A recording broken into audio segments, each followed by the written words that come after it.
IBN 7 बना तीसरा सबसे ज्यादा देखा जाने वाला हिंदी न्यूज चैनल। IBN 7 हौसला है। नमस्कार, देश दिन भर में आपका स्वागत है। मैं हूं ऋचा अनिरुद्ध। अगले आधा घंटे में हम आपको दिखाएंगे देश के हर हिस्से की बड़ी खबर और साथ ही आज की 4 बड़ी खबरों पर हम बात करेंगे अपने रिपोर्टर्स के साथ। सबसे पहले बात होगी मुंबई की। बॉलीवुड की मशहूर कोरियोग्राफर गीता कपूर, जिन्हें आज हिट एंड रन मामले में गिरफ्तार किया गया, हालांकि बाद में उन्हें रिहा कर दिया गया। इसके अलावा सुनंदा पुष्कर मर्डर केस में हो सकती है पाकिस्तान की पत्रकार मेहर तरार से पूछताछ। साथ ही हम आपको बताएंगे कि कैसे हैदराबाद में अगवा हुई 2 साल की मासूम बच्ची को रिहा करवाया गया और राजस्थान में क्रिकेट के साथ किस तरह हो रहा है सियासत का खेल। इन सभी खबरों पर हम बात करेंगे अपने रिपोर्टर से भी। सबसे पहले बात करते हैं बॉलीवुड की खबर की। बॉलीवुड में जो मशहूर कोरियोग्राफर हैं गीता कपूर, जिन्हें एक टेलीविजन डांस शो में कंटेस्टेंट्स प्यार से गीता माँ कहकर भी बुलाते हैं, उन्हें आज एक हिट एंड रन केस में गिरफ्तार किया गया। हालांकि बाद में उन्हें जमानत पर रिहा कर दिया गया। गीता पर अपनी कार से 30 साल के युवक को टक्कर मारकर जख्मी कर देने का आरोप है। कैमरे से बचती हुई ये है मशहूर बॉलीवुड कोरियोग्राफर गीता कपूर। दरअसल इन पर रैश ड्राइविंग का आरोप लगा है और पुलिस इनको गिरफ्तार कर मुंबई के वर्सोवा पुलिस स्टेशन लेकर आई है। पुलिस के मुताबिक गीता कपूर ने गुरुवार सुबह अपनी कार से मुंबई के 4 बंगला इलाके में एक बाइक सवार को टक्कर मारी, जिससे उसे काफी चोटें आईं। और मोहन मेडिकल स्टोर के सामने वोल्टेश्वर नाका यहाँ एक एक्सीडेंट हुआ है। वो एक्सीडेंट में जिसने कुछ ने उड़ाया है वो एडमिट है। उसके खिलाफ ओशिरा पुलिस अपने वर्सोवा पुलिस स्टेशन में सीआर नंबर 82/15 अंडर सेक्शन 279 गुना दाखिल किया है। गीता के खिलाफ लगाई गई धाराएं जमानती थी, इसलिए उन्हें वर्सोवा पुलिस स्टेशन से ही जमानत मिल गई। फिलहाल घायल युवक का इलाज कोकिलाबेन अस्पताल में चल रहा है। जख्मी युवक के परिवार वाले मुंबई पुलिस पर सवाल खड़ा कर रहे हैं और आरोप लगा रहे हैं कि हादसे के वक्त गीता नशे में थी।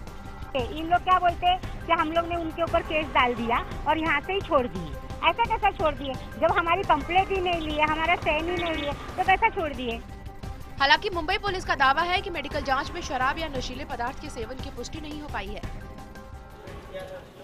और इस खबर पर और जानकारी के लिए मेरे साथ जुड़ रहे हैं मुंबई से मेरे सहयोगी विवेक गुप्ता। विवेक, क्या अपडेट्स हैं? गीता कपूर ने इस घटना के बारे में कुछ कहा है क्या? देखिए, गीता कपूर तो कैमरे के सामने कुछ भी नहीं कह रही हैं, लेकिन उनका साफ तौर पर कहना है कि वो नशे की हालत में नहीं थी। हालांकि जो पीड़ित परिवार है वो दावा कर रहा है कि जिस समय गीता कपूर ने ये एक्सीडेंट किया उस समय वो शराब के नशे में थी। एक पब से बाहर निकलकर जो उनकी व्हाइट रंग की अकॉर्ड कार है काफी तेज रफ्तार में चला रही थी। लेकिन हालांकि पुलिस का दावा है कि उन्होंने जब गीता कपूर को हिरासत में लिया था तो फॉर्मेलिटी के तौर पे तो इस ऐसे मामलों में सबसे पहले मेडिकल टेस्ट कराया जाता है और उन मेडिकल टेस्ट में ये साबित हो गया कि गीता कपूर ना ही शराब के नशे में थी, ना ही किसी और दूसरे पदार्थ के नशे में थी। हालांकि जो पीड़ित परिवार वो एलिगेशन लगा रहा है, इसकी जांच की जाएगी।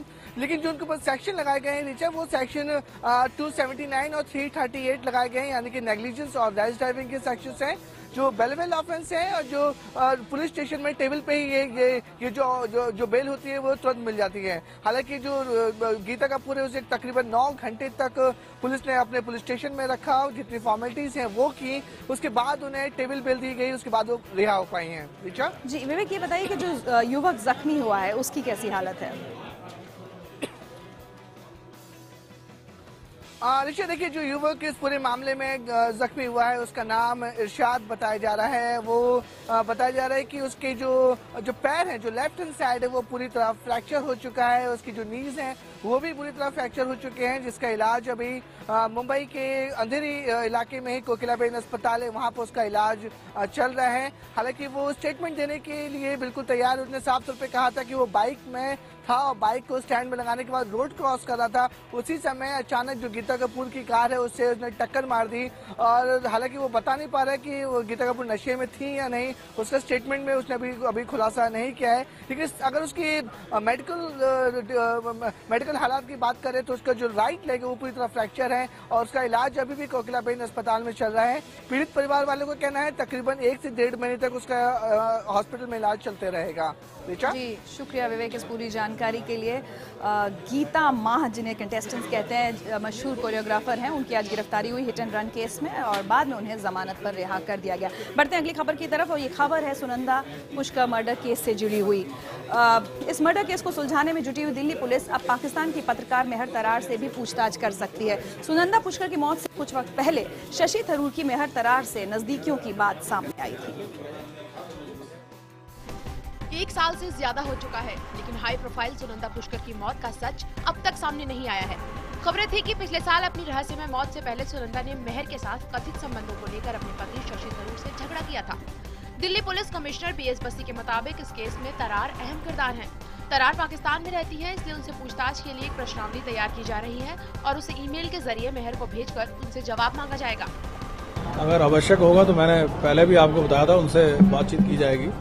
तो चूंकि वो एक रेलेवेंट पर्सन है इसमें, इस जो केस के ऊपर में लाइट थ्रो कर सकते हैं, तो इसलिए उनसे हमारी जो है हमारा प्रयास होगा कि उनसे भी बातचीत की जाए। हालांकि मेहर तरार ने शशि थरूर से किसी किस्म के रिश्ते की बात को लगातार नकारा है। तरार ने कहा है कि इस केस से जुड़ी किसी तरह की जांच के लिए तैयार हैं और किसी भी सवाल का जवाब देने के लिए तैयार हैं। पुलिस के मुताबिक जरूरत पड़ी तो शशि थरूर से भी पूछताछ हो सकती है।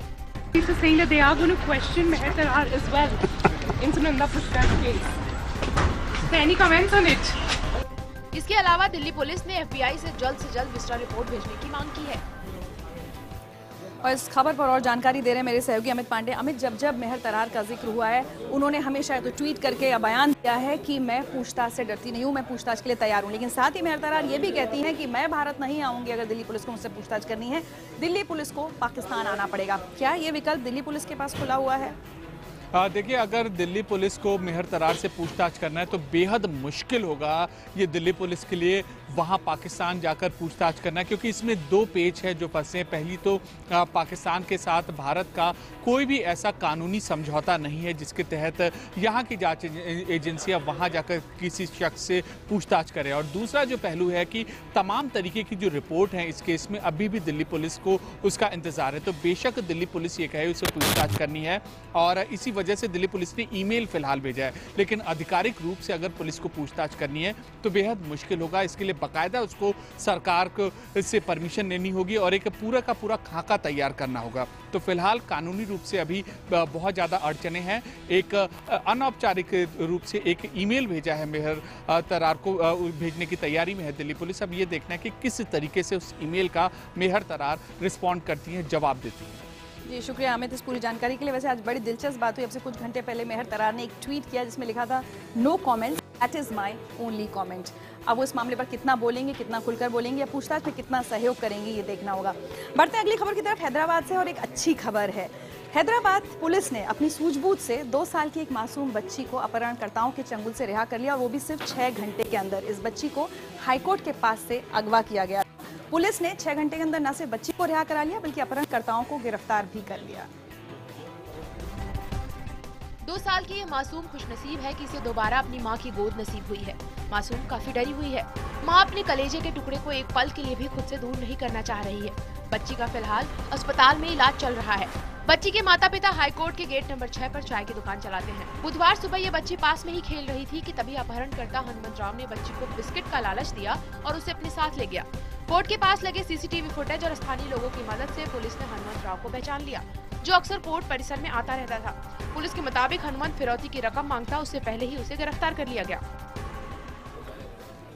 और इस अच्छी खबर पर जानकारी देने के लिए मेरे साथ जुड़ रही मेरी सहयोगी साक्षी खन्ना। साक्षी, इतनी सूझबूझ और इतनी मुस्तैदी के साथ क्या किया पुलिस ने कि बच्ची को इतनी जल्दी छुड़ा लिया? देखिए, बिल्कुल इसमें पुलिस की तारीफ करनी बनती है क्योंकि महज 6 घंटे के भीतर गिरफ्तार किया गया अपहरणकर्ता को और बच्ची को सही सलामत लेकर आया गया।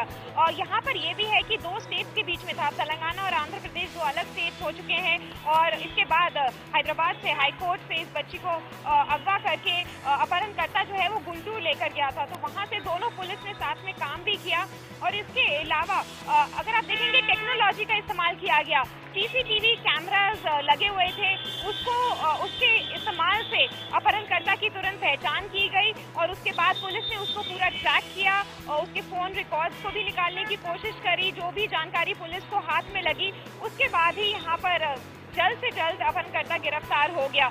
लेकिन यहाँ पर आम जनता का भी देखना पड़ेगा कि जिस तरह से ये जो कंप्लेनेंट है तुरंत पुलिस के पास गए, सारी जानकारी दी, तो यहाँ पर पुलिस भी लोगों से यही सहयोग की अपील करती है कि अगर कोई भी घटना हो तुरंत पुलिस के पास आए। और पुलिस अभी कोशिश कर रही है कि ज्यादा से ज्यादा वो टेक्नोलॉजी जैसे सीसीटीवी कैमरा जो लगे हैं उसका इस्तेमाल करके और भी केसेस को सॉल्व कर सकें। जी बिल्कुल साक्षी, आपने सीसीटीवी फुटेज की बात करी और वैसे बहुत कम ऐसे मौके आते हैं कि जब हम इतनी तारीफ कर पाते हैं पुलिस के एक्शन की। सीसीटीवी फुटेज, सीसीटीवी कैमरास का बहुत अहम रोल रहा इस पूरी घटना में।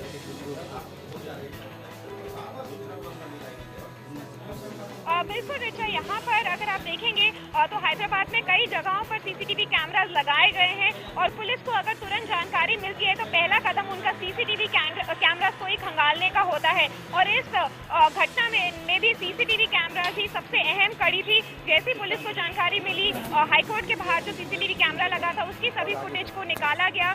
उसके बाद जो वहाँ पर सस्पिशियस लोग थे उनको आइडेंटिफाई किया गया और ये हनुमंत राव जो एक आदमी था उसको ट्रैक डाउन किया गया। उसके बाद बाहर भी सड़क के जो सीसीटीवी कैमरा थे उसके मूवमेंट को ट्रैक किया गया और ये देखा गया कि वो गुंटूर की तरफ जा रहा है। और तो यहाँ पर पुलिस का भी काम देखा जाएगा कि किस तरह से कड़ी दर कड़ी उन्होंने पूरा ये कनेक्ट किया और अपहरणकर्ता से उसको छुड़ा के लेकर आए। हनुमंत राव जाहिर तौर पर पैसे मांगना चाहता था परिवार से, लेकिन ये बहुत ही कमजोर वर्ग का परिवार था। चाय का ठेला ये लोग चलाते थे हाई कोर्ट के बाहर और उनके पास उनकी बेटी वापस आई है। बहुत ही खुशी की खबर है और यहाँ पर पुलिस के काम को भी जरूर सराहना पड़ेगा। जी बहुत बहुत शुक्रिया साक्षी इस पूरी घटना की जानकारी के लिए। और चलिए हैदराबाद से आपको लिए चलते हैं पटना, जहां बुधवार की रात एक शादी समारोह में शामिल होने आई महिलाओं के साथ छेड़खानी का मामला हिंसा में तब्दील हो गया। जिस 2 गुटों में मारपीट हुई, 3 लोग घायल हैं जिसमें से एक की हालत गंभीर है। पटना में एक शादी समारोह के रंग में देखते ही देखते भंग पड़ गया। दरअसल गर्दनीबाग से आई एक बारात में स्थानीय युवक जबरन शामिल होकर डांस करने लगे और इसी दौरान महिलाओं से अभद्र व्यवहार और छेड़खानी भी की। इसके बाद शादी में आए युवकों ने उनका विरोध किया, जिसके बाद दोनों पक्षों में जमकर मारपीट हुई। पुलिस ने मारपीट में शामिल 2 स्थानीय लोगों को गिरफ्तार कर लिया है। मारपीट और झड़प के बाद काफी देर तक अफरा तफरी मची रही। मौके पर पहुंची पुलिस ने हालात पर काबू पाया। उसमें आया 4-5-6 लड़का घुसा और घूस करके सबको ठेल ठार करके छीन छोड़ करके सबको लेकर के उन्हें ले जाकर मार दिया। फिर एगो लड़का ड्राइवर बैठा हुआ था गाड़ी में, उसको जाकर के गाड़ी में से खींच के मारा। बेटों को चोट लगी तो उसका इलाज हो गया है और चाय वाले को 2 को उठा के शास्त्री नगर थाना ले गया, पूछताछ हो रहा है। बाकी सब नॉर्मल है, पीसफुल है, कोई दिक्कत है नहीं। और पटना जैसी ही एक वारदात उत्तर प्रदेश के बांदा में भी हुई, जहां एक शादी के समारोह में कुछ शराबी शामिल हुए और वहां का माहौल हुड़दंग में बदल गया। हालत ये हुई कि जब पुलिस यहां पर आई तो हुड़दंगियों ने पुलिस को भी आड़े हाथों ले लिया, जिसकी वजह से उस पुलिस को बचाने के लिए आसपास के लोगों को दखल देनी पड़ी। बांदा में एक शादी के फंक्शन में 2 दर्जन से ज्यादा लोगों ने शराब के नशे में पुलिस वालों पर ही हमला बोल दिया। दरअसल बांदा में एक शादी समारोह चल रहा था, जिस दौरान कुछ लोगों ने नशे में धुत होकर हुड़दंग मचाया। इस दौरान पुलिस मौके पर पहुंची और थाने के इंचार्ज और एक सिपाही ने हंगामा करने वालों को शांत कराने की कोशिश की, लेकिन शराबियों ने पुलिस वालों को ही पीटना शुरू कर दिया। शादी में मौजूद लोगों ने बड़ी मुश्किल से पुलिस वालों को शराबियों के चंगुल से छुड़ाया। इसके बाद बड़ी संख्या में पुलिस बल वहां पहुंचा और हमलावरों को तो यहाँ से पुलिस वगैरह गई, देखा गया तो हमलावर हो रहे थे। उसमें 4 आदमी पकड़े गए हैं, एक जैलो गाड़ी पकड़ी गई है और एक पल्सर मोटरसाइकिल पकड़ी गई है। और हमारी अगली खबर उत्तर प्रदेश से ही है। इलाहाबाद कचहरी में दरोगा की गोली से वकील की हत्या का मामला तूल पकड़ता जा रहा है। इस घटना को लेकर पूरे उत्तर प्रदेश में वकीलों में जबरदस्त गुस्सा है और आज लखनऊ और मुरादाबाद में वकीलों ने विरोध प्रदर्शन भी किया।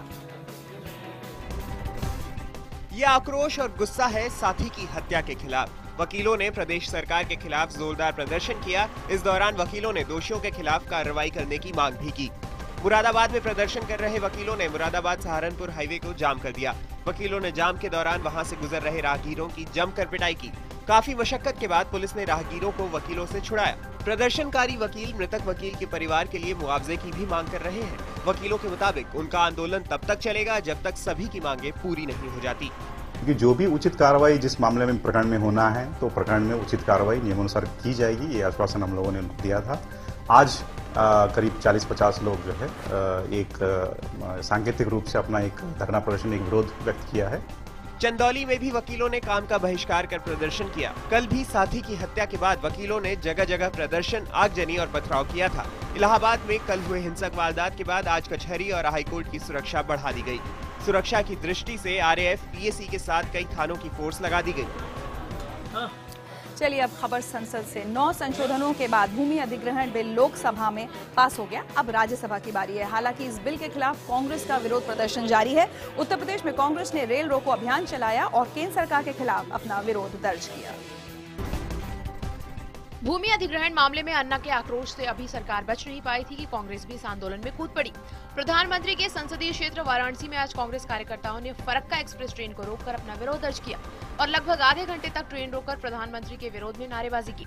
लखनऊ में कांग्रेसी कार्यकर्ताओं ने सेंचुरी एक्सप्रेस ट्रेन रोकी। मऊ में कांग्रेसी कार्यकर्ताओं ने लखनऊ से वाराणसी जाने वाली कृषक ट्रेन रोक दी। कांग्रेस के लोग चाहते हैं कि वो ये बिल वैसे ही हो जैसे पिछले यूपीए सरकार ने उसको बनाया था। अगर इसमें कोई संशोधन किया जाएगा, हम लोग का विरोध इसी बात का है, इस बिल में कोई संशोधन नहीं होना। आगरा में कांग्रेस कार्यकर्ताओं ने दिल्ली आ रही समता एक्सप्रेस को रोक दिया। एटा में भूमि अधिग्रहण बिल के विरोध में कांग्रेस के सैकड़ों कार्यकर्ताओं ने NH91 जाम कर दिया। एटा टूंडला रेल ट्रैक जाम कर मालगाड़ी रोक दी। NH91 को जाम कर कांग्रेस कार्यकर्ताओं ने धरना दिया। अब देख रहे हैं देश दिन भर। अब खबर खेल में हो रही सियासत की। राजस्थान क्रिकेट संघ से निकाले गए ललित मोदी के लिए आज कोर्ट से राहत की खबर आई। राजस्थान हाईकोर्ट ने राजस्थान क्रिकेट संघ RCA के दफ्तर को सील करने का आदेश दिया है और 30 मार्च को राजस्थान खेल परिषद के चेयरमैन JC मोहंती और पुलिस कमिश्नर को तलब भी किया है। राजस्थान क्रिकेट संघ में ललित मोदी को हटाने का मामला हाईकोर्ट पहुंच गया है। राजस्थान हाईकोर्ट की जयपुर बेंच ने पुलिस कमिश्नर को भी कोर्ट में 9 मार्च को वोटिंग के दौरान मारपीट से जुड़ी जानकारी कोर्ट में पेश करने के लिए कहा। अध्यक्ष ललित मोदी और डिप्टी प्रेसिडेंट महमूद आब्दी ने हाईकोर्ट में दायर याचिका में आरोप लगाया था कि गुंडागर्दी और मारपीट कर उन्हें वोटिंग से रोका गया और अपनी मनमर्जी से अविश्वास प्रस्ताव पारित कराकर मोदी को हटा दिया गया। दलीलें सुनने के बाद राजस्थान हाईकोर्ट की जयपुर बेंच ने RCA के ऑफिस को सील करने के आदेश दिए। कोर्ट ने स्पोर्ट्स काउंसिल के चेयरमैन JC मोहंती को भी तलब किया है। सभी पक्षों को जो इस अप्रिय घटना में, इस तरह की गुंडागर्दी में शामिल थे, उनको फटकार लगाई और कहा कि this is very shameful and I will not allow this to happen any more. जो भी माननीय न्यायालय का आदेश होगा उसकी पालना करेंगे और हमें उम्मीद है कि क्रिकेट हित में होगा और जो भी न्यायालय आदेश करेगा उसकी हम लोग पालना करेंगे। ललित मोदी ने 9 मार्च को RCA में लाए गए अविश्वास प्रस्ताव को चुनौती दी थी। वोटिंग के बाद मोदी को RCA अध्यक्ष पद से हटा दिया गया था। वोटिंग के दौरान मोदी समर्थकों की बस पर जमकर पथराव और तोड़फोड़ हुई थी। इसके चलते मोदी गुट के सदस्य वोट नहीं डाल पाए थे। RCA से बाहर किए जाने के बाद ललित मोदी ने आरोप लगाया था कि वसुंधरा राजे ने छल कपट के जरिए गलत वोटिंग करवाई थी। और इस खबर पर और जानकारी के लिए मेरे साथ जुड़ रहे हैं जयपुर से मेरे सहयोगी भवानी सिंह। भवानी, एक तो ये लगता है कि ललित मोदी इतनी आसानी से हार मानने वाले नहीं हैं और खेल का ये जो अपनी ताकत दिखाने का खेल है ये अभी और लंबा चलेगा। देखिए रिचा, एक तो पहला अपडेट ये है कि इस वक्त RCA का दफ्तर सील करने की कार्रवाई चल रही है। राजस्थान हाईकोर्ट का आदेश है, उसके तहत राजस्थान स्पोर्ट्स काउंसिल इस वक्त यानी कि RCA का दफ्तर अभी सील हो जाएगा, प्रोसेस चल रहा है। उसके बाद में जो दूसरा गुट है यानी दोनों ही गुट RCA के दफ्तर में नहीं जा पाएंगे और एक तरह से अंडरटेकिंग सरकार के पास होगी, स्पोर्ट्स काउंसिल के पास होगी, वही इसका संचालन करेगी। दूसरा जो मसला राजस्थान हाईकोर्ट का जो आदेश है जिसके तहत जो तलब किया गया 30 मार्च को, जिसमें जो बड़ा सवाल ये है कि अविश्वास प्रस्ताव लाया गया, इस पर ही सवाल खड़ा हो गया।